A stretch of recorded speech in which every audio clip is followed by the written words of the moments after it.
He was a billionaire, accustomed to buying, selling, and destroying lives with a flick of his wrist. He saw the world as his property, and everyone in it as his staff. She was a waitress, overworked, underpaid, and invisible to men like him, until she said the one sentence that proved she wasn't just seeing his present. She knew all of his past. The silence that followed wasn't just shock. It was the sound of a carefully constructed empire beginning to crack. What did she say? And how did one woman, armed only with the truth, prepare to take down a titan? The air inside l'Orangerie wasn't just air. It was a carefully curated atmosphere. It smelled of old money, imported lilies, and a faint, buttery promise of truffles. Crystal glasses, so thin they seemed to hum, reflected the bespoke chandeliers.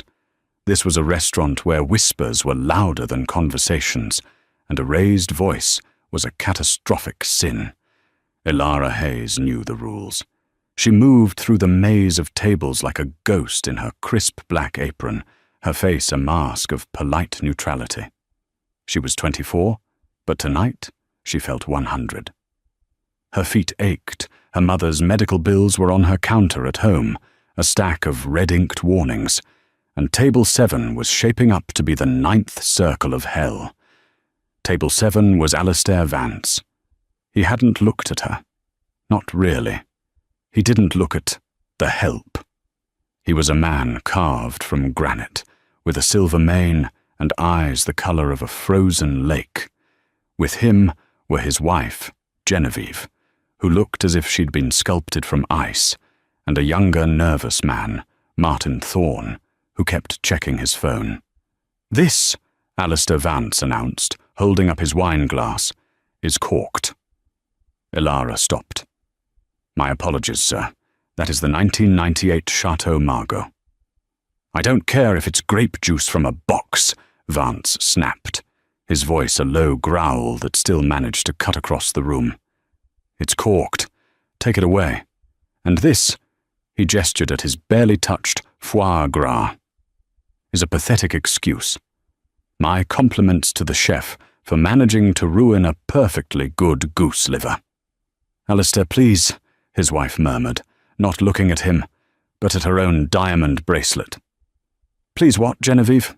Endure mediocrity? I don't do mediocrity." He turned his glare back on Elara. "Are you new? Are you deaf? Or are you just incompetent?" Elara kept her spine straight. "No, sir. I will have the sommelier bring another bottle." "Don't bother. Just bring me a bottle of the 82 Petrus. And if you so much as look at it wrong, I'll know." He waved a dismissive hand, the massive gold signet ring on his pinky catching the light. Elara retreated. She felt the stares of the other diners, the pity, the judgment. She hated it. She hated him. The dinner progressed, a symphony of barely contained tension. Vance was holding court, loudly pontificating about a hostile takeover he was engineering. Martin Thorne, the young associate, tried to interject. "Mr. Vance, the legalities of the Kensey merger are—" "Legalities," Vance laughed, a harsh, barking sound. "Legalities are for small men, Martin. I build empires. I don't ask for permission." He saw Elara approaching with the Petrus, a bottle that cost more than her car. He watched her, a predatory stillness in his eyes, as she began the delicate ritual of opening it. "Tell me," he said to Martin, but his eyes were on Elara. "What's the point of having FU money if you never get to say it?" He was goading her. He wanted a reaction, and then he manufactured one. As she leaned in to pour a tasting measure for him, his elbow, intentionally, she would swear on her life, jerked backward, striking her wrist. The bottle didn't fall, but the neck of the bottle clinked against his water crystal. He hadn't even let her pour. Vance erupted. "Idiot!" he roared.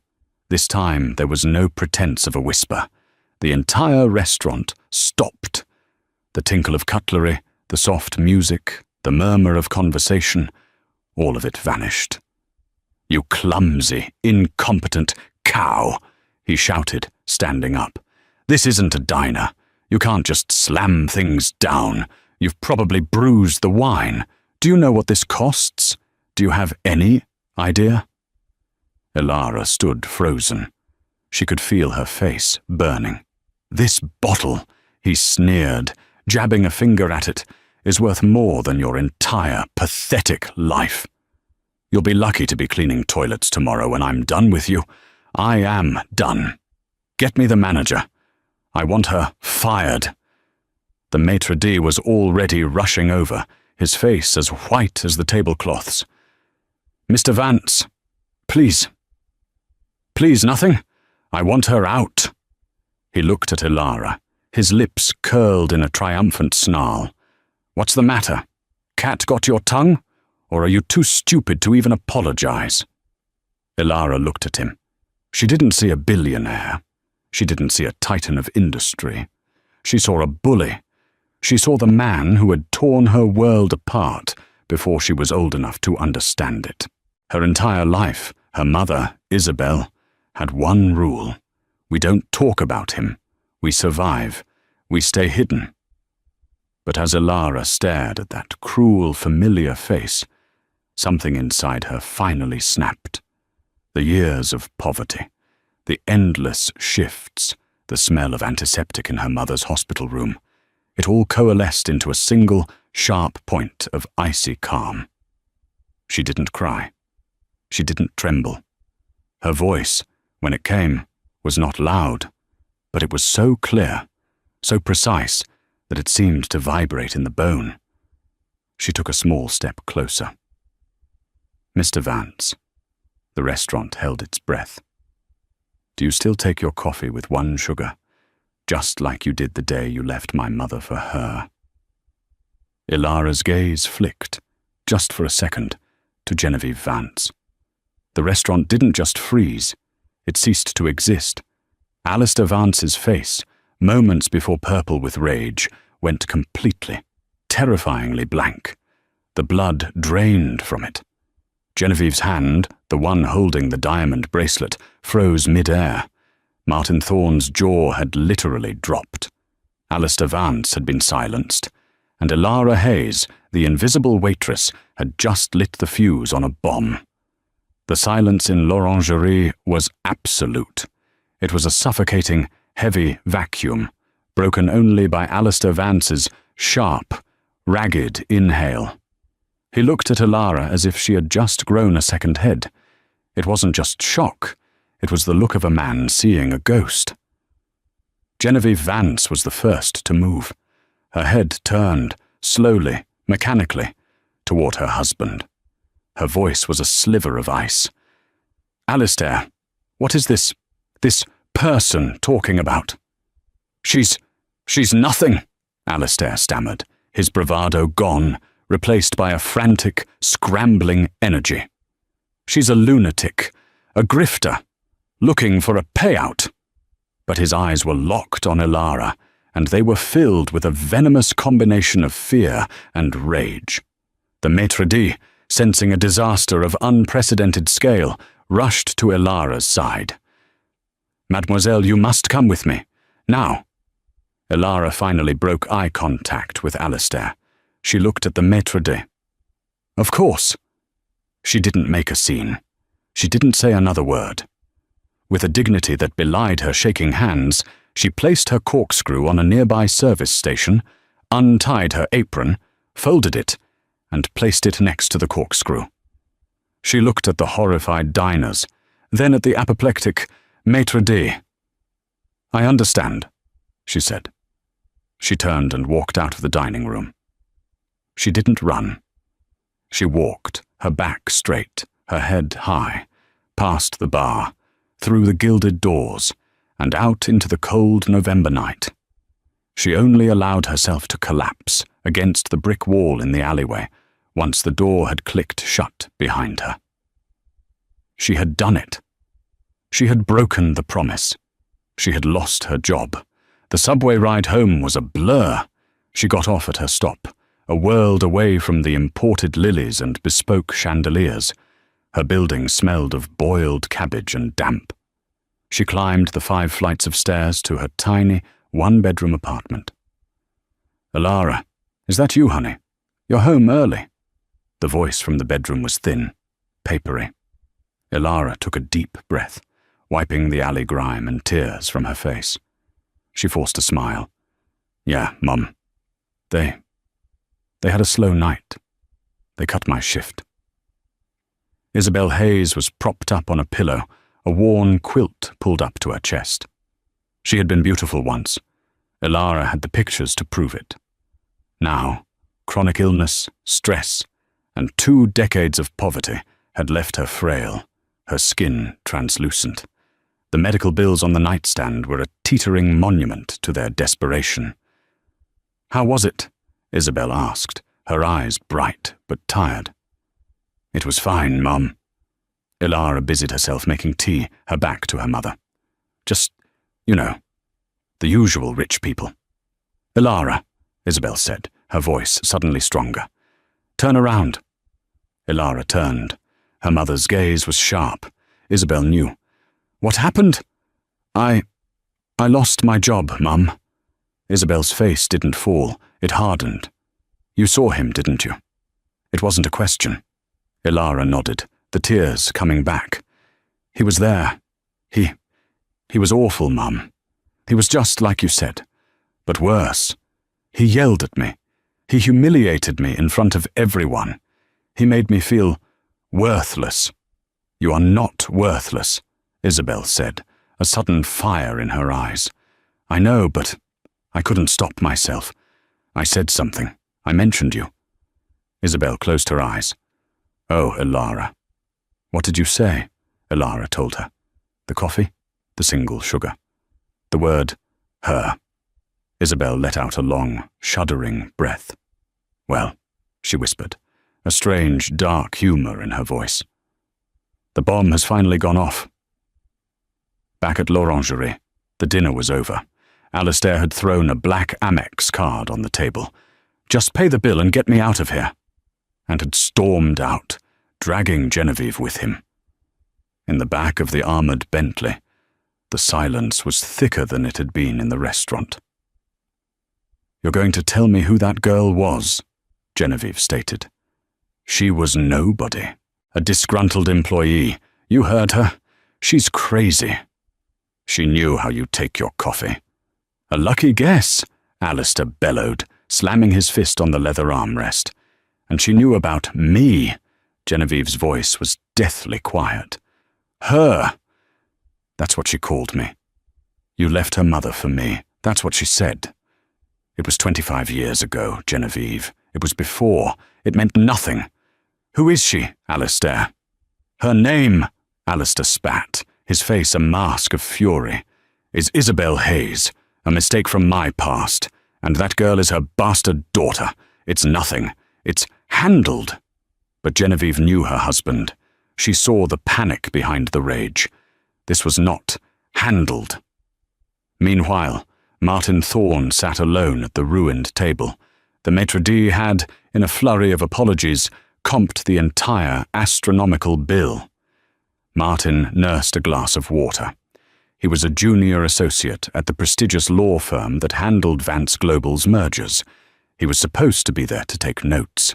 Instead, he'd just witnessed his client's personal life detonate. He pulled out his phone and opened a private browser. He wasn't a mergers and acquisitions lawyer by nature. He'd aced research and corporate litigation. He typed in a name, Isabel Hayes. He found almost nothing. A few old addresses, a birth record for an Elara Hayes, father unlisted. Then he tried something else. He went into his firm's private archive server. He typed in Vance Global, Origins. He found the official story. Alistair Vance, a brilliant visionary, founded the company in 1999 with a revolutionary logistics algorithm, Aperture. Then he cross-referenced Alistair Vance with Isabel Hayes on the firm's deep dive database. A single buried file popped up, a record of a dissolved company, a small startup from 1998. Its name was Innovate Solutions. The co-founders were listed as Alistair Vance and Isabel Hayes. Martin Thorne stared at the screen, the blood draining from his face. This wasn't a story about a mistress. This was a story about a partner. The knock came 2 days later. Ilara's life had shrunk to the 4 walls of her apartment. She'd spent 48 hours applying for any job that would take her: dishwasher, prep cook, another waiting gig. But her firing from l'Orangerie had been swift and with cause, a black mark that spread through the high-end service industry like ink in water. She was, in effect, blacklisted. The knock was too sharp, too confident, to be the pizza delivery guy. Ilara peeked through the peephole. A man in a suit. Not a cheap suit, but a serviceable, off-the-rack, intimidating suit. "Ms. Hayes," he called through the door. His voice was flat. "Who is it?" "My name is Mr. Slate. I represent an associate of Mr. Vance. I'm here to discuss your severance." Ilara's blood ran cold. "I don't have a severance." "That's what we're here to rectify. Please open the door, Miss Hayes. It's in your best interest." Ilara looked back at her mother, who was pretending to be asleep, her eyes squeezed shut. Ilara undid the chain and opened the door. Mr. Slate was perfectly, forgettably average, which made him terrifying. He had the eyes of a man who calculated, but did not feel. "May I come in?" "No. You can say what you have to say on the doorstep." Mr. Slate smiled, a thin reptilian gesture. "Very well." He reached into his breast pocket and produced a thick, cream-colored envelope. "Mr. Vance was distressed by the scene you caused," Slate began. "He is, however, a generous man. He understands that people in your position can become desperate. He is willing to overlook your slander." He held out the envelope. "Inside, you will find a cashier's check for $50,000. Ilara's breath hitched. 50,000. It was an impossible number. It was more than she made in a year. It would pay for her mother's experimental treatments. It would pay the rent for years. It would give them air. She found her hand, of its own accord, reaching for the envelope. "Of course," Mr. Slate continued, his voice silky. "The money is contingent." He produced a second, folded document from his other pocket, a non-disclosure agreement. "You will sign this. It states that you will never again speak of Mr. Vance, his family, or his business, in any capacity, public or private. You will affirm that your outburst was a product of emotional distress and had no basis in fact. You will, in effect, cease to exist in his world." He offered the pen. "Sign, and this is all yours. A new start." Ilara looked at the money. She saw the new medical equipment. She saw her mother walking again. Then she looked at Mr. Slate's dead eyes, and she saw the price. She remembered her mother, years ago, working on a computer in their tiny kitchen, her face lit with passion. "This code, Ilara," she'd said, "this algorithm, it's going to change everything. It'll get us out of here. Al, he and I, we built this. It's our future." That future was stolen. It was stolen by Alistair Vance. He didn't just leave them, he took everything. He took Isabel's work, her genius, her company, and he left her with nothing. He built his empire on the foundations of her broken heart and her stolen intellect. $50,000 wasn't generosity. It was an insult. It was the rounding error on the check he'd used to buy the 1982 Waitress. Ilara looked up from the envelope and met Mr. Slate's gaze. "No." Mr. Slate's smile faltered. "I beg your pardon?" I said no. "Take your blood money." And you can take this. She shoved the envelope back into his chest. And your disgusting little contract. And you can tell Alistair Vance that I am not my mother. I am not the woman he can abandon and silence. Ms. Hayes, Slate's voice was low and dangerous now. I strongly advise you to reconsider. You are making a very powerful enemy. He's been my enemy my entire life, Ilara spat. I just didn't know how to fight back. Now get out of my building. The mask of professionalism dropped. Slate's eyes turned arctic. You will regret this, he whispered. You have no idea what you've just done. He turned and walked away. Ilara slammed the door, her heart hammering against her ribs, so hard she thought it would break. Ilara! Her mother was sitting up, her face pale but alive, with a terrifying, fierce pride. You didn't. I didn't, Ilara said, slumping against the door. I couldn't. $50,000, Isabel whispered. He thinks my life's work. My life is worth $50,000. We're going to fight him, Mom. He'll destroy us, Ilara. He'll crush us. He has armies of lawyers. Then we need one of our own. Ilara's phone, a cheap prepaid model, buzzed. It was a text from an unknown number. I was at table 7. I think you're telling the truth. I'm a lawyer. I think I can help. If you're willing to fight, meet me tomorrow. 10 a.m. St. Eustace Chapel. Come alone. Ilara stared at the text. St. Eustace Chapel. It was quiet, public, and had multiple exits. The sender had to be him, the young one, Martin Thorne. She had just declared war on a billionaire, and a potential ally had just fallen from the sky. St. Eustace Chapel was cold. The air smelled of old stone, wax, and desperation. Ilara sat in a back pew, her hoodie pulled up, her hands jammed in her pockets. She was 10 minutes early, her eyes scanning every person who entered. At 10:01 a.m., Martin Thorne walked in. He looked nothing like the slick associate from the restaurant. He wore jeans, a worn peacoat, and a baseball cap. He looked, Ilara thought, like a terrified grad student. He slid into the pew opposite her, not looking at her. Thank you for coming. Are you for real? Ilara asked, her voice a harsh whisper. Or are you just another one of his fixers? If I were, you'd be signing an NDA right now in a high-rise office, not meeting me in a chapel, Martin said. He turned to face her. His eyes were earnest and exhausted. My name is Martin Thorne. I work for Latham & Ridge, the firm that handles his external acquisitions. So you do work for him. Technically. But what I saw, what you said, it didn't sit right. He opened his briefcase and pulled out a single file. I did some digging. Innovate Solutions, founded 1998. Co-founders, Alistair Vance and Isabel Hayes.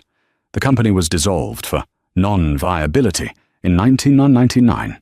6 weeks later, Vance, backed by his new father-in-law, founded Vance Global.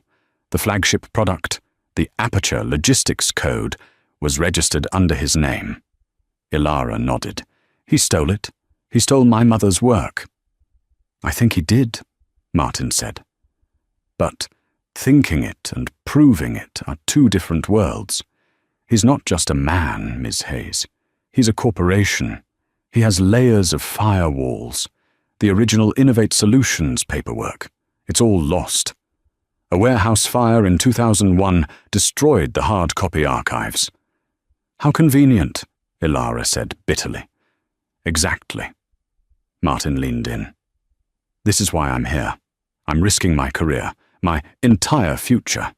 If he finds out I'm talking to you, I'm not just fired, I'm disbarred. But I became a lawyer to fight for people, not to process them. I think your mother is owed a massive settlement. Possibly she's owed half of Vance Global. Ilara's head spun. Half. But, Martin continued, we have nothing. No proof, no original agreement, no source code, Nothing but your word against his, and he has $50,000 to give to a man named Mr. Slate to make you go away." Alara's blood chilled. "You know Slate?" "I know of him. He's Latham and Ridge's special projects man. He cleans things. The fact that he visited you, and that you're here, means you refused." Martin let out a low whistle. "You're brave, or you're crazy." "Both," Alara said. "So what now? You said you could help." "I can guide, but you need to find the proof. Something Vance's warehouse fire couldn't destroy. An original partnership agreement, an old hard drive, letters. Anything that connects Isabel to the Aperture Code. My mother, she's sick. Her memory. It's not always." Alara trailed off. "Then you have to dig," Martin said. He handed her a burner phone. "This is clean. Only use it to call me. My number is the only one in it." He stood up. "Go home. Look through everything. Old boxes, storage units, anything. You're looking for a ghost." When Alara got home, she understood Mr. Slate's warning. Her apartment door was open. Just slightly ajar, the wood splintered near the lock. "Mum!" she screamed, bursting in. The apartment wasn't robbed. It was violated. Furniture was overturned. Books were swept from shelves. But they hadn't taken the TV. They had taken files. The box of her mother's medical records was emptied onto the floor. The bills were scattered.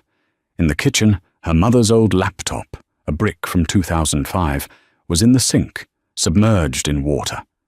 Isabel was on the floor in the bedroom, huddled against the wall, hyperventilating.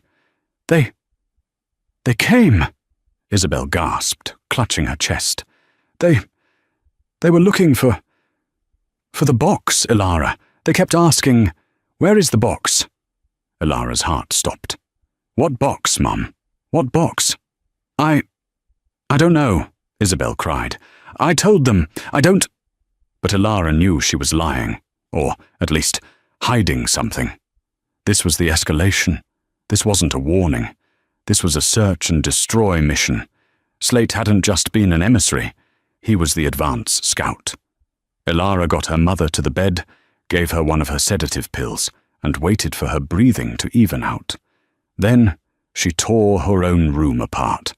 In her mother's closet, behind a stack of old quilts, was a dusty, floral-patterned hat box. Alara had never, in her life, seen her mother wear a hat. She pulled it down. It was taped shut. Inside, under a layer of brittle tissue paper, was a single manila envelope and a key. A silver key with a number stamped on it. 312. On the envelope, in her mother's faded handwriting, was an address. First National Bank of New York, 405 Lexington, safety deposit. "The box," Alara whispered. She picked up the burner phone. "Martin, he sent someone. They trashed my apartment. They were looking for a box." Silence on the other end. Then, "Did they find it?" "No," Alara said, the key heavy in her palm. I think I just did." While Alara was finding the key, Genevieve Vance was conducting her own investigation. Alistair had been different since the restaurant. He was more volatile, but also more secretive. He spent hours locked in his study, not on calls but in silence. He had jumped, visibly, when a caterer dropped a fork at a charity dinner. Genevieve was not a stupid woman. She was the daughter of a titan, and she had married one. She knew the smell of fear, and her husband was radiating it. He had lied to her. A mistake from my past. A bastard daughter. But the way the girl had said it, "Do you still take your coffee with 1 sugar?" It wasn't the taunt of a scorned mistress's daughter. It was the precision of a business rival. It was a statement of fact. It implied a shared history, a domesticity that Alistair had never, ever admitted to. Genevieve did not use her husband's resources. She used her father's. She made a call to a man named Mr. Harrington, her family's private security consultant. "Harrington," she said, her voice cool. "I have a name, Isabel Hayes, and her daughter, Ilara Hayes. I want to know everything, and I want discretion. Absolute discretion." Harrington was better than Slate. He was invisible. He didn't break down doors. He found the ones that were already open. Within 24 hours, he was in Genevieve's private study. "Mrs. Vance," he began. "This is complex, uncomplicated for me. Isabel Hayes was not a mistake, as you put it. She was Alistair Vance's partner, in every sense." He laid out photos, not of Alistair and Isabel, but of documents. "This," he said, "is the original incorporation paper for Innovate Solutions, 1998. They were 50-50 partners. And the company? Dissolved. But the intellectual property, that's the interesting part. The aperture algorithm that Vance Global is built on. I had a tech analyst compare the root code, which Vance claims he wrote in 1999, with code fragments I found on a 1998 university server, uploaded by Isabel Hayes for a doctoral thesis." He pushed a piece of paper across the desk. "They're identical." Genevieve's blood turned to ice water. "He stole it." "He stole it," Harrington confirmed. "He took her life's work, repackaged it, and used your father's capital to launch it. He left her with nothing. It appears the warehouse fire in 2001, which destroyed the Innovate Solutions archive, was convenient. My sources suggest the fire originated from an electrical fault, a fault that Mr. Slate has been known to procure." Genevieve sat back, stunned. Her entire life, her marriage, the fortune she thought she was a part of, was built on a lie. It wasn't that Alistair had an affair. She could have weathered that. It was that he was a thief. He hadn't just been unfaithful, he had been fraudulent. He had used her and her father's money to legitimize his crime. She was not just a wronged wife. She was an accomplice, an unwitting one, but one nonetheless. "And the girl?" Genevieve asked, her voice hollow. "Ilara Hayes, waitress, sole caregiver for her mother, who is suffering from advanced multiple sclerosis, likely exacerbated by chronic stress and poverty. Ilara has been working 3 jobs for 2 years to keep her mother in their apartment." Harrington paused. Yesterday, that apartment was ransacked by a private contractor. My guess is Slate. They were looking for something. "The proof," Genevieve whispered. "The original agreement." "Presumably." Genevieve stood up and walked to the vast, floor-to-ceiling window overlooking Central Park. She saw her reflection, a cold, elegant woman in a prison of glass. She had stood by Alistair for 25 years. She had borne his children, hosted his dinners, and defended his ruthless reputation. And for 25 years, he had made her a fool. The girl, Ilara. She hadn't just been angry. She had been precise. She had been sitting on this truth her whole life. Genevieve Vance made a decision. It wasn't about morality. It was about power. Alistair had made a fatal error. He had not only shown weakness, he had shown her the lie that held her own life captive. "Harrington," she said, turning from the window, "I want you to find Ilara Hayes. I want you to protect her, anonymously. Mr. Slate is clumsy. I want him to be watched. I want to know every move he makes." "And Mr. Vance?" "Mr. Vance," Genevieve said, her eyes as hard as the diamonds at her throat, "is to know nothing. He is going to continue to believe I am his loyal, ignorant wife. He's hosting the Legacy Gala in 3 days. He's very proud of it." "It's the 25th anniversary gala for Vance Global," Harrington noted. "Yes," Genevieve said, a thin, cruel smile playing on her lips. "It's the perfect occasion, a celebration of his legacy. I want to make sure it's a night he will never, ever forget. Genevieve Vance was no longer on the defensive. She was going on the attack. And unlike Elara, she had an army. The First National Bank of New York was a cathedral of commerce. Its marble floors and soaring, vaulted ceilings were designed to make the individual feel small, powerless. Elara felt it. She clutched the single key, number 312, in her sweaty palm. Martin had been clear on the burner phone. "Don't go alone. Slate will be looking for you. He knows you refused the money, and he knows his men didn't find the proof. The bank is the next logical step. He'll have it watched." "So what do I do?" "You're going to be a distraction. I'm going to be the real client." Martin met her at a coffee shop 2 blocks away. He'd traded his pea coat for a pristine, tailored suit. He was no longer Martin the ally. He was Martin Thorne, Escast of Latham and Ridge. "Here's the plan," he said, handing her an earpiece. "I'm going in the front. I have a legitimate client meeting with the bank's trust department. They know me. They'll be focused on me. While I'm making a scene, complaining about the wait, being an obnoxious lawyer, you're going to slip in. Slip in how? You're not. You're going to work there." He handed her a catering bag. "A friend of mine runs the service that provides the complimentary coffee for the bankers. You're the new girl, refilling the station on the mezzanine. It overlooks the vault. You'll have exactly 15 minutes. It was insane. It was brilliant. Elara, dressed in a black polo shirt and a perk-up catering apron, walked in through the service entrance. As she wheeled her cart of coffee urns onto the mezzanine, she looked down. Sure enough, Martin was at the main desk, being loud. "I told Mr. Henderson I'd be here at 10:30. My time is valuable." And just as he'd predicted, standing by the main vault entrance, trying to be invisible, was Mr. Slate. His eyes were on Martin, annoyed. He, too, assumed the commotion was the real event. Elara's heart hammered.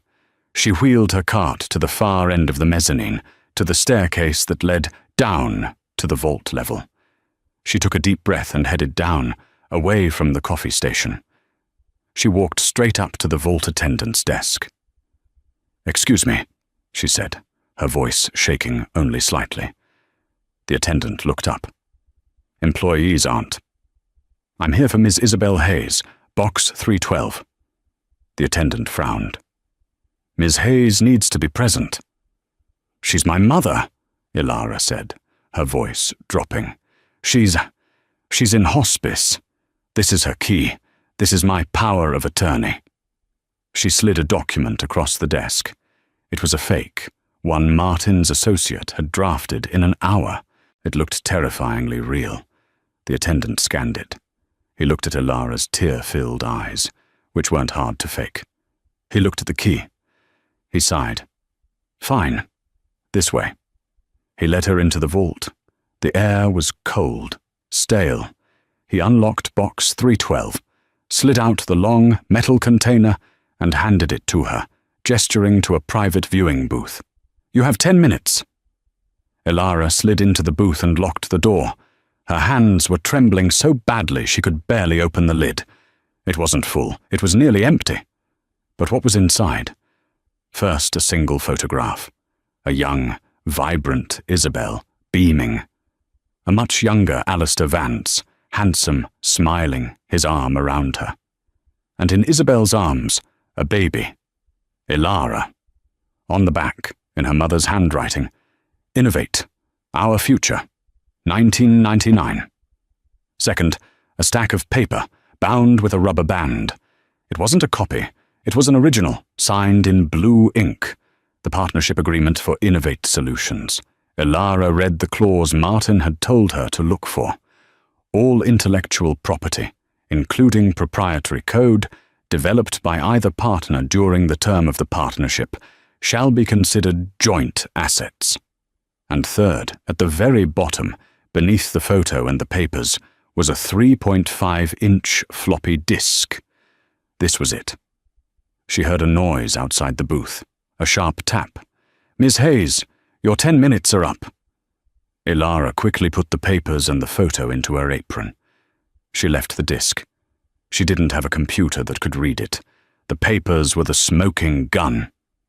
She walked out, handed the box back, and was escorted out. She walked past the main floor. Martin was now gone.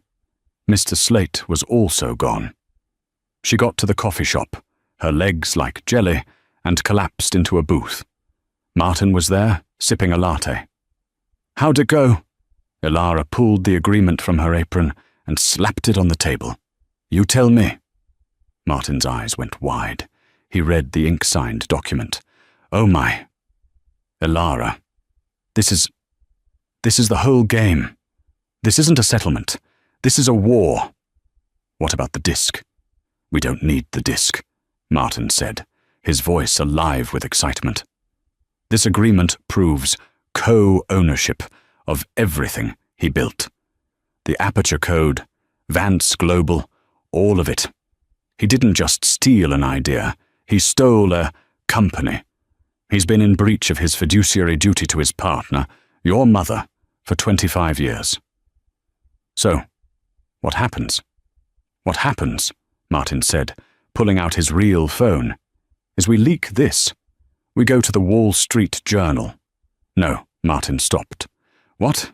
"No," Ilara said, her eyes hard. "We don't leak it. I don't want a newspaper article. I don't want a quiet settlement. He humiliated me in a restaurant. He trashed my home. He's kept my mother in poverty while he built an empire on her genius." She thought for a moment. "He's hosting a gala, isn't he? The 25th anniversary of his legacy." A slow, dangerous smile spread across Martin's face. "The Vance Global Legacy Gala. In 3 days. At the museum. It's the biggest event of the year." "That's where we do it," Ilara said. "Not in a lawyer's office. Not in a newspaper. I want to see his face. I want everyone to see his face. Ilara, that's high-level theatrical. Security will be, 'You're his lawyer. Get me in.' 'Get you in?' "As what?" Ilara smiled. It was the first real smile she'd had in weeks. "I don't know," she said, looking at her apron. "I hear the catering is fantastic." The Museum of Industry and Finance was unrecognizable. Vance Global's logo, a stylized V that looked like a bird of prey, was projected in blue light onto every marble pillar. An orchestra played. Ice sculptures of the Vance Global Tower dripped slowly onto trays of caviar. Alistair Vance was at the height of his power. He stood on a dais, a glass of champagne in his hand, a receiving line of politicians, celebrities, and rival CEOs, all waiting to kiss his signet ring. "Alistair, darling, marvelous party," a senator cooed. "It's not a party," Alistair corrected, his voice booming with false modesty. "It's a celebration of 25 years of integrity, of trust, of building something from nothing." He looked over at his wife. Genevieve, stunning in a sapphire gown, raised her glass to him with a smile that didn't reach her eyes. He thought she'd never looked more beautiful. He was a fool. In the cavernous, stainless steel kitchen in the basement, Ilara was adjusting her cap. Martin had, at immense personal risk, called in a favor. He'd told the catering manager he had a special guest, a vegan food critic, who needed to observe the kitchen. He'd slipped the manager a $1,000 bribe. Ilara was in. Dressed in full catering blacks, a serving tray in her hand. "Okay," Martin whispered, huddling with her near a service elevator. He was wearing his employee badge, giving him access. "The speech is in 10 minutes. The main AV room is on the second-floor balcony. It's locked, but I have the master key for the firm's private document review room, which happens to be right next to it." He showed her a USB drive. This is a scan of the partnership agreement, and the photo, and, as a bonus, I found the floppy disk. I had a tech guy pull the data. It's the original Aperture source code, complete with Isabel's embedded coding signature.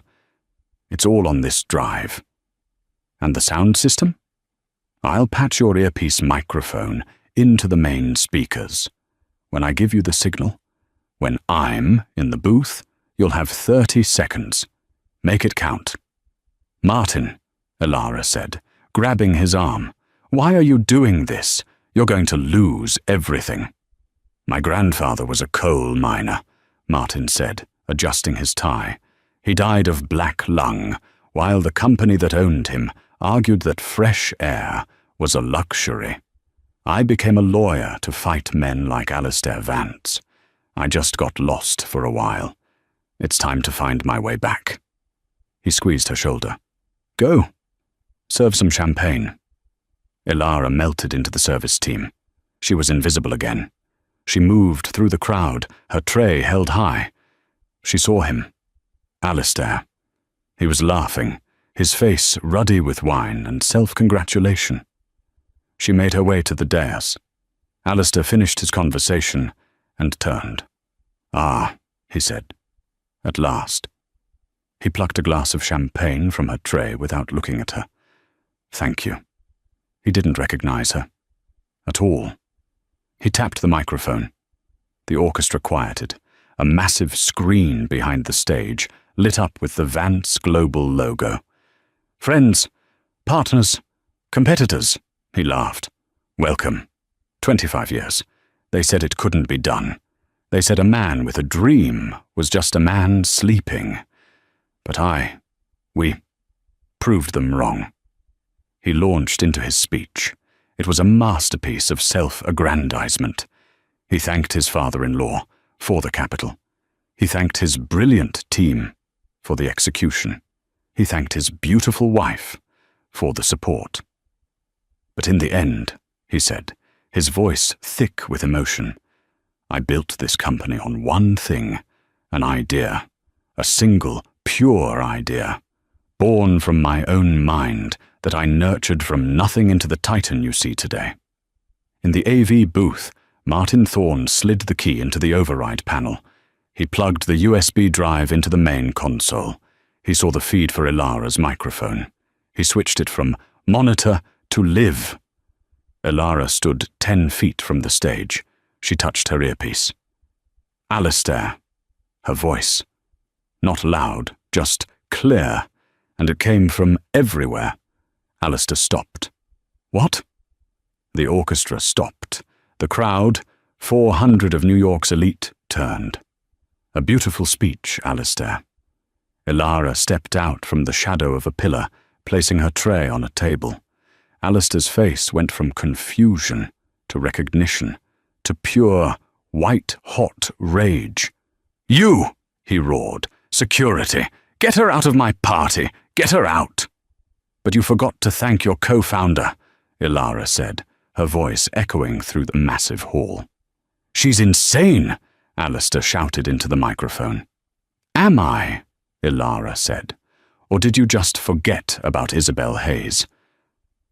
On the massive screen behind Alistair, the Vance Global logo dissolved. It was replaced by the photograph. Young Alistair, beaming Isabel, baby Elara. The collective gasp of the crowd was a physical force. That, Elara said, pointing, is Isabel Hayes, the real founder of Vance Global. And this? The image changed. The signed 50-50 partnership agreement for Innovate Solutions magnified 100 times. The signatures of Alistair Vance and Isabel Hayes were undeniable. Alistair was frozen. He was hyperventilating. It's a lie! A forgery! Security! 2 guards were running toward Elara. Stop!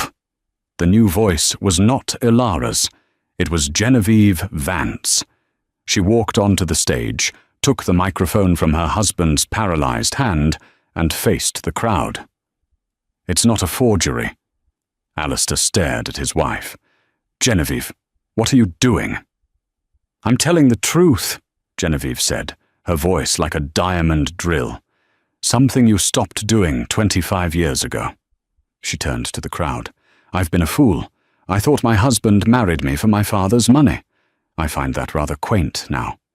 In truth, he used my father's money to steal hers." She pointed. Not at Elara, at the picture of Isabel. "My legal team, in conjunction with Ms. Hayes, filed an injunction 1 hour ago. Vance Global's assets are frozen, pending a criminal investigation into fraudulent origin and corporate malfeasance." This was the second freeze, the corporate death. Alistair Vance looked at Elara. He looked at his wife.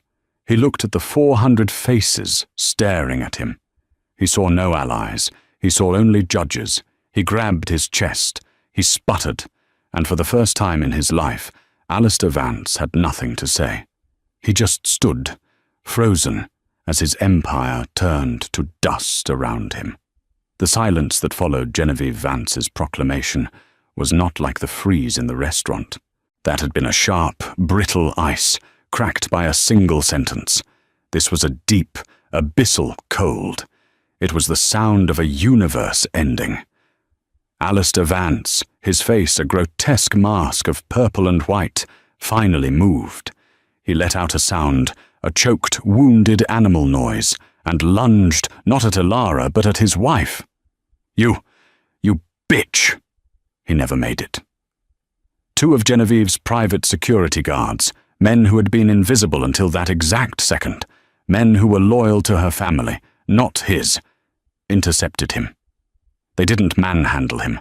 They simply contained him. 1 hand on his chest, 1 on his bicep. It was an act of effortless, humiliating control. "Alistair, you're making a scene," Genevieve said, her voice still amplified by the microphone. She turned to the head of her security. "Mr. Harrington, please escort Mr. Vance to the service elevator. He seems unwell. The police are waiting at the residence to ask him some questions." The crowd parted. It was a sea of horrified, fascinated and repulsed faces. They were watching the death of a titan. As Alistair was led away, protesting and sputtering, Elara finally let out the breath she'd been holding for 25 years. Martin Thorne was at her side in an instant. "That," he whispered, his eyes wide with terror and adrenaline, "was not part of the plan. Genevieve's move, that was all her." He grabbed her arm. "We leave, now."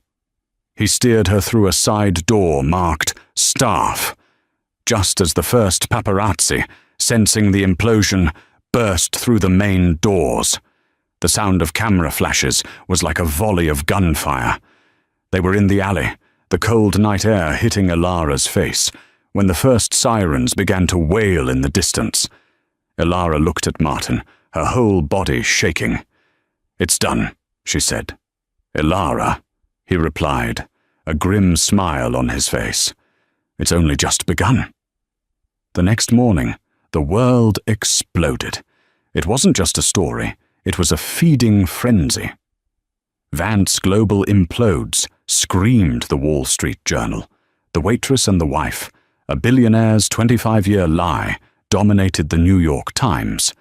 But it was the New York Post that captured the essence of it, with a full-page photo of Alistair's distorted, yelling face. "Check, please." The legal battle was not a battle, it was a dismantling. Mr. Slate, cornered by federal investigators, sang like a canary. He was a pragmatist. His loyalty was to his own freedom.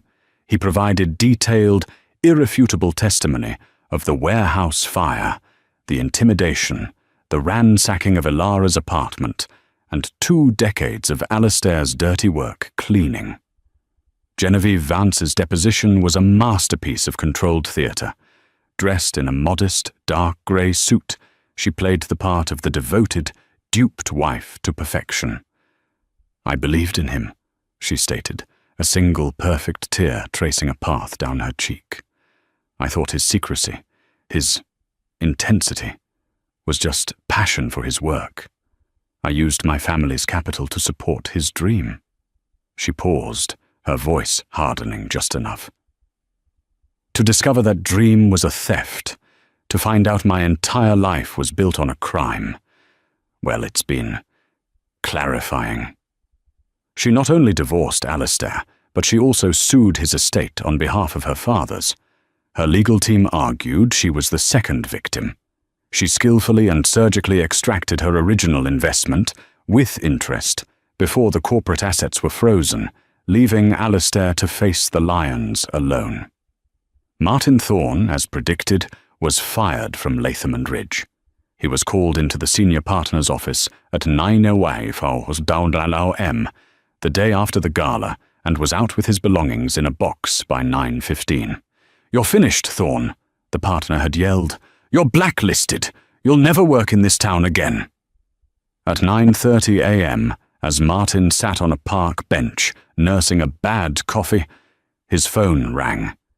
It was the head of a rival, notoriously aggressive firm. "That," the voice on the other end said, "was the single greatest act of legal audacity I have ever witnessed. I'm starting a new corporate ethics and restorative justice division. I want you to run it. We'll double your salary." Martin took the job. His first act as partner was to file the full civil suit, Isabel Hayes versus Alistair Vance. Pro bono. Alistair's fall was total, with his assets frozen, his wife gone, and his fixer, now the star witness for the prosecution, his high-priced legal team, recused themselves one by one, citing irreconcilable conflicts. He was a pariah. The trial was short. The evidence, the signed agreement, Isabel's source code, Slate's testimony, and the bank records was a legal avalanche. Faced with a 40-count indictment for racketeering, wire fraud, perjury, and conspiracy, Alistair Vance, the man who roared at waitresses, pleaded guilty in a barely audible mumble.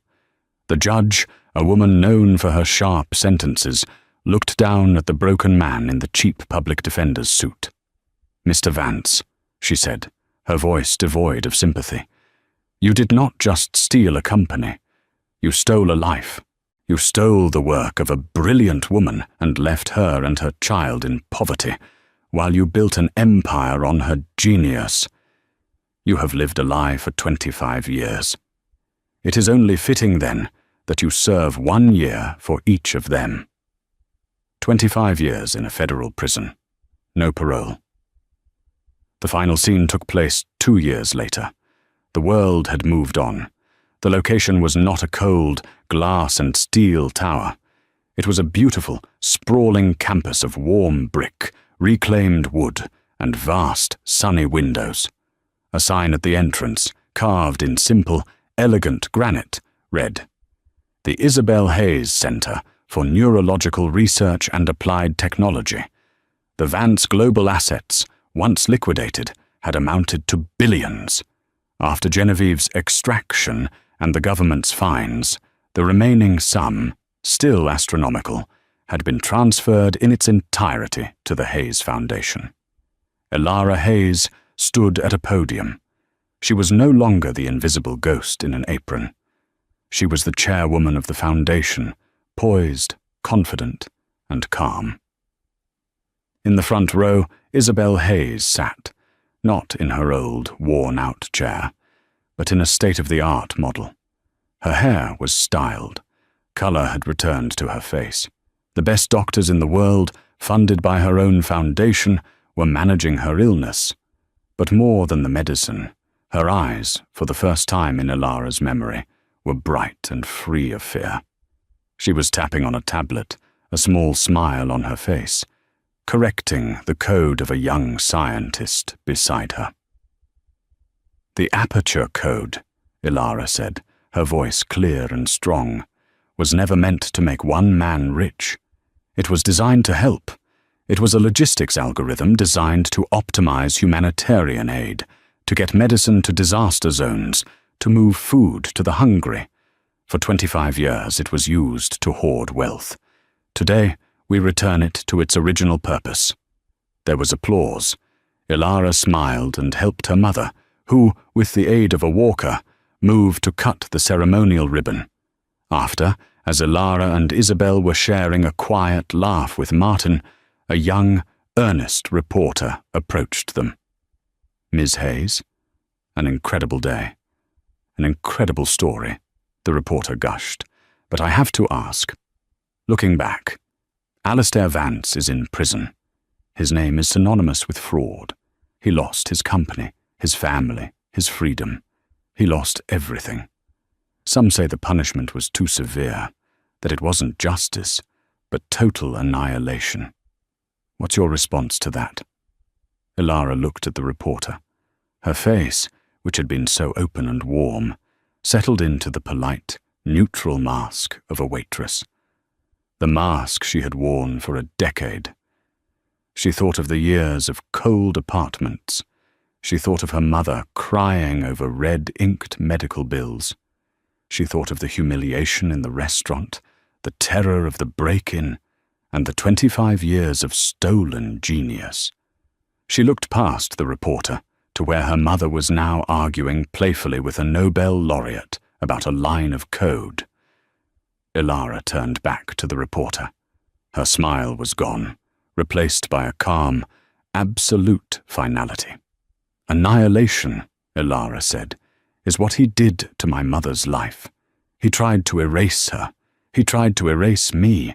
He dined out for 25 years on a stolen legacy, insulting the staff and demanding the best bottle of wine, all while knowing his entire meal was fraudulent." She adjusted the lapel on her jacket. "My mother and I didn't annihilate him. We just served him the check, and for the first time in his life, he was forced to pay. The truth, like a meal, is sometimes best served cold." Ilara served Alistair Vance a check he could never possibly pay, and the karma was hard and absolute. If you were captivated by this story of justice and long overdue revenge, then don't just stand by. Help this community grow. Hit that like button so I know you want more stories just like this. Drop a comment below. What was the exact moment you knew Alistair was finished? Was it the sentence in the restaurant? Or was it when Genevieve took the stage? And most importantly, if you haven't already, please subscribe to the channel and ring that bell. We have new stories of drama, twists, and payback coming every single week, and you won't want to miss what's next. Thank you for listening.